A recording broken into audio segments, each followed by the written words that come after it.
مساء الخير عليكم جميعا، ازيكم؟ يا رب تكونوا كلكم بخير. النهارده الفيديو بتاعنا هشارك فيه معاكم ميزانيه ب 4000 جنيه.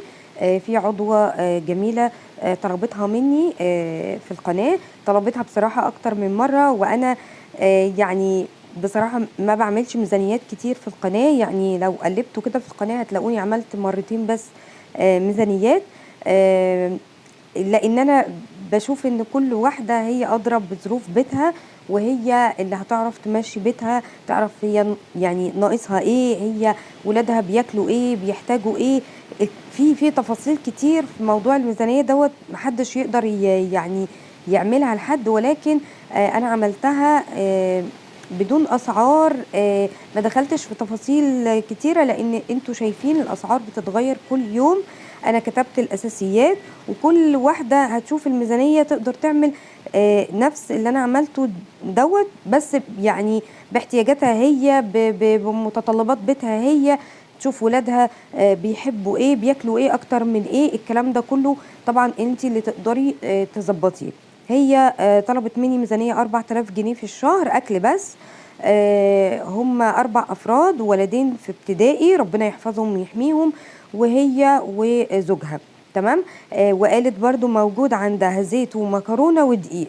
فهبتدي اقسم معاها ال4000 جنيه دول، بحيث ان هم يقضوها اكل طول الشهر، وكمان تدخر منهم. هنشوف مع بعض هنقسمها ازاي. اول حاجه طبعا بتطلعها الصدقه بنيه ان ربنا يبارك في المبلغ دوت، ان شاء الله ما يحصلش اي طوارئ، ما يحصلش اي حاجه، والمبلغ يقضيها وربنا يبارك فيه كده لحد اخر الشهر. يعني حتى لو هتطلعي 5 جنيه بس ان شاء الله ربنا هيبارك باذن الله. تاني حاجه هنقسم المصروف دوت لشهري واسبوعي. تمام. ايه الحاجات اللي هتتجاب بالشهر، وفي حاجات هتتجاب بالاسبوع، بجانب المبلغ اللي احنا هنشيله كادخار او طوارئ او اي حاجه اتزنقت فيه او اي حاجه. لازم تشيلي مبلغ على جنب، وده اهم حاجه.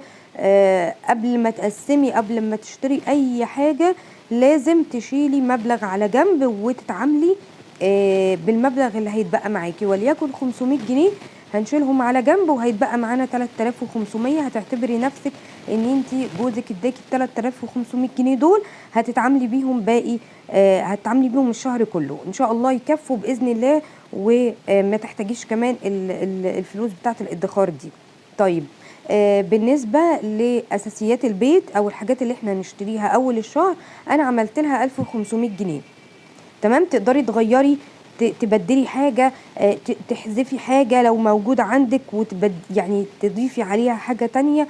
الموضوع بقى براحتك خالص، انا بديكي مجرد افكار، وحضرتك تقدري تمشي بقى البيت زي ما انت عايزة. اول حاجة بس كده لازم تبقي منظمة، تعملي جرد بالحاجة اللي موجودة عندك، تكتبيها كلها في ورقة، النواقص تكتبيها، وتروحي جايبة ورقة كده نظيفة، تكتبي بقى، تبتدي تكتبي فيها الحاجة اللي انت هتنزلي تشتريها، وتاخدي الفلوس على قد الحاجة اللي انت هتنزلي تجيبيها، وتزودي مثلا ايه 50 جنيه ولا حاجة، علشان خاطر الأسعار اللي هي عمالة تتغير دي. طيب، هنجيب ايه اول الشهر؟ هنجيب رز. طبعا انت قلتي عندك مكرونه، هنجيب طبعا رز. هتشوفي طبعا انا ما كتبتلكيش كميه، هتشوفي كميه الرز اللي انتوا بتحتاجوها. هنجيب كمان سكر، هنجيب عدس. ممكن تجيبي نص عدس بجبه ونص عدس اصفر، عشان احنا هندمس برضو فول، فهتحتاجي عدس اصفر. ممكن تعمليه كمان يعني تدخليه في الفول، وكمان تعمليه كوجبه. ممكن تجيبي بليله كده بالليل تعمليها للولاد. هتجيبي برضو شعريه ولسان عصفور لو موجوده عندك، يعني هيبقى خير وبركه. احذفيها وحطي اي نوع تاني انتوا بتحبوه، او ممكن تضيفي نوع بقوليات او اي حاجه. هتجيبي نص فول تدميس، وده هينفعنا في الفطار وفي العشاء. هتجيبي نص فول مدشوش برضو عشان تعملي الطعميه. ما ننساش برضو ذره الفشار للولاد كده تعملي لهم بالليل. هنجيب برضو نشا، عشان لو عملتي مره مهلبيه او اي حاجه من الحاجات دي هتجيبي ربع بس. هتجيبي برضو الشاي او النسكافيه او القهوه على حسب انتوا بتحبوا ايه. ممكن لو عندك شاي تجيبي بقى ينسون، نعناع، اي حاجه من الحاجات اللي هي المشروبات الدافيه دي. دي بالنسبه للاساسيات. تمام. بالنسبة للبهارات برضو تقدري تجيبي بقى البهارات، شوفي ايه اللي موجود عندك وشوفي ايه اللي ناقص وتقدري ان انت تجيبيه. في مقدرتك تجيبي بهارات صحيحة تمام. مش هيكفي معاكي، هاتي بهارات مطحونة على قد يعني الشهر، يعني قضوكي كده الشهر. هتجيبي برضو نص لوبيا او فاصوليا على حسب، لو بتحبوهم هما الاتنين هاتي نص لوبيا ونص فاصوليا. ما بتحبوش الفاصوليا وبتحبوا اللوبيا فيعني براحتك برضو. هتجيبي برضو بيكنج باودر وفانيليا عشان لو عملتي برضو كيكة او حاجة للولاد.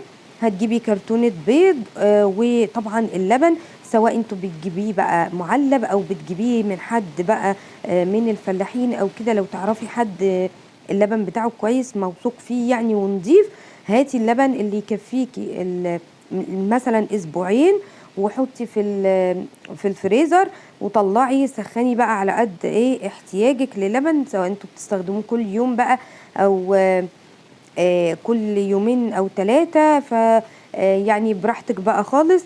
هتجيبي برضو جبنة، سواء جبنة قريش او جبنة من اللي هي العلب، وانا بفضل طبعا الجبنة القريش، او ممكن تجيبي جبنة طبيعي يعني اللي هي لبن طبيعي. بلاش اللي هي المعلبة دي بصراحة. انا ما يعني انا منعتها عندي في البيت بصراحة، ما بقتش بجيبها خالص. في عندك انواع كتيرة حلوة للجبن. هتجيبي برضو حلاوة او مربى. وطبعا العيش لو انت بتخبزي او يعني معاكي بطاقة بتجيبي العيش، ده هيوفر معاكي كتير جدا. ما معاكيش هتسيبي برضو مبلغ للعيش. تمام. انا مش عارفة بصراحة انت الميزانية داخل فيها منظفات ولا لا، بس انا حطيت لك 200 جنيه للمنظفات. وطبعا المنظفات هنجيبها يعني هنجيب منظفات سايبة. لو بتستعملي طبعا مسحوق او كده في بديل للاوكسي والاريال والحاجات دي، في ليدر يعني الناس بتشكر فيه، وفي باهي ممكن تستخدمي كده ايه كيلو بس كده او نص كيلو، تجربي الاول وتشوفي لو الدنيا تمام هتكملي بقية الشهر وتجيبي المسحوق بتاعك. هتجيبي برضو الدوني والديتول 3 كيلو صابون مواعين والسلك والحاجات دي كلها، ان شاء الله مش هتكمل معاكي ال 100 جنيه لو جبتيها من محل منظفات. تمام. يبقى عندنا 1500 جنيه اساسيات للبيت، دي بتتجاب اول الشهر. هتجيبي المنظفات برضو بتاعتك، وعملتلك كمان 800 جنيه اسبوعي، كل اسبوع 200 جنيه. تمام. طيب ال 200 جنيه دي هنعمل بيهم ايه؟ هنجيب بيهم الخضار والفاكهه بتاعه الاسبوع، ويتبقى معاكي مثلا 50 جنيه او حاجه. لو يعني جبتي حاجه في اليوم او كده، او حاجه ناقصاكي يعني ممكن تلمي الخضار والفاكهه ب 150 جنيه وتشيلي 50 جنيه على جنب. تمام. باكد عليكم تاني الميزانيه اكل بس، ما فيهاش بقى دروس، ما فيهاش مواصلات، ما فيهاش اي حاجه تانية. تمام. يبقى كده عندنا 800 جنيه خضار وفاكهه في الاسبوع، 200 جنيه للمنظفات، 1500 جنيه هيبقى الخزين بتاع البيت والحاجه بتاعه الفطار يعني والعشاء. ده بالنسبه للخزين والعطاره والفطار والعشاء والفاكهه والخضار والمنظفات. يبقى باقي معانا اللحوم، ودي تقدري بصوا انا عامله لكم 1000 جنيه للحوم، يعني عامله لك 1000 جنيه للحوم. تقدري تنقصي من الخزين يعني تخليه 1000 جنيه وتحطي ال 500 دول على الايه، على اللحوم، بحيث ان انت يبقى معاكي 1500 جنيه للحوم و1000 جنيه للخزين. بصي براحتك خالص، العبي في الموضوع، يعني على حسب بقى امكانياتك وعلى حسب انت موجود عندك ايه. يعني ممكن اللي انا كاتباه ده يكون انت موجود عندك في البيت حاجات. تمام. فشيلي ونقصي بقى براحتك خالص. يعني الموضوع بتاعك، الموضوع كله عايز تنظيم بس شوية. ما يبقاش الموضوع كده ان انت حاطه الفلوس وبتسحبي منها وقت ما بتحتاجي او لما تعوزي حاجه تنزلي تشتري. لا، انت نظمي نفسك كل شهر على ده الاساس، ان انت تكتبي الورقه تعملي منيو للاسبوع وتنزلي تجيبي الطلبات بتاعه الخضار والفاكهه على حسب المنيو اللي انت عاملاه.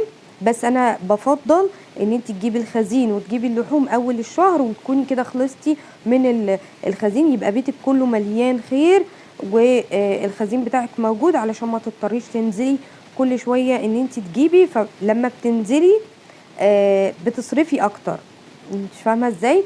فانت لما تجيبي حاجتك كلها مره واحده ويبقى باقيلك بس ان انت تجيبي الخضار والحاجات اللي هي البسيطه دي، بيبقى اوفر بالنسبه لك كتير جدا. تمام. زي ما قلت لك اللحوم انا عامله لك 1000 جنيه تقدري تزودي فيها وتنقصي من الخزين. طيب ايه هي الحاجات اللي احنا نقدر نجيبها في اللحوم؟ تقدري تجيبي فراخ كامله لو انتوا بتاكلوا كل حاجه في الفراخ، زي الكبد والقوانص الجوانح الحاجات دي كلها. تقدري تجيبي فراخ كامله وتقسميها انت براحتك في البيت بقى، وده بيبقى احسن يعني بالنسبه لي انا بعمل كده بصراحه. انا بجيب فراخ وزنها كبير شويه، يعني 2 كيلو فيما ازيد كده، 2 200 2 300 على حسب، وتقدري تطلعي منها البانيه. تقدري تقسميها بقى براحتك، انا عامله لك فيديو تفصيلي في القناه بالموضوع ده. تقدري تجيبي برضو اللحمه المفرومه، هترمي معاكي وهتعمل معاكي وجبات كتيره جدا. هاتي كيلو من اللحمه المفرومه. يعني لو بتحبي اللحمه المفرومه البلدي هتجيبي كيلو، لو بتستخدمي اللي هو المستورد تقدري تجيبي كيلو ونص او 2 كيلو، لان بيبقى سعرها يعني قليل شويه. هتجيبي برضو سمك مثلا مرتين في الاسبوع، وده على حسب بقى ايه انتوا بتاكلوا السمك قد ايه، فبتجيبيه يعني ساعه ما هتاكلوه. انا ما بحبش خالص، ما بحبش فكره السمك يتحط في الفريزر ديت. هتجيبي برضو نص كبده او نص سجق براحتك خالص، يعني على حسب انتوا بتحبوا ايه. اهم حاجه زي ما قلت لك هتشيلي ال 500 جنيه على جنب كانك بتاخدي 3000 ونص. تمام.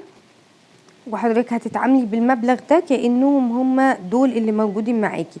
ربنا كرم وما احتجتيش ان انتي تاخدي من ال 500 جنيه بتوع الادخار دول، هتشيليهم بقى تجيبي بيهم خزين برضو للبيت، تزوديهم بقى على الشهر اللي بعده، وتجيبي حاجة رمضان مثلا، تجيبي حاجة ناقصاكي في البيت او كده، فبراحتك خالص. يا رب يكون الفيديو عجبكم، تكونوا استفدتوا كده منه بإذن الله وخدتوا منه كده افكار. ما تنسوش بقى يا حبايبي تحطوا لايك للفيديو وتشتركوا في القناة ان شاء الله لو لسه اول مرة تشوفوا قناتي، واشوفكم على خير ان شاء الله في فيديوهات تانية جاية كتير. السلام عليكم ورحمة الله وبركاته.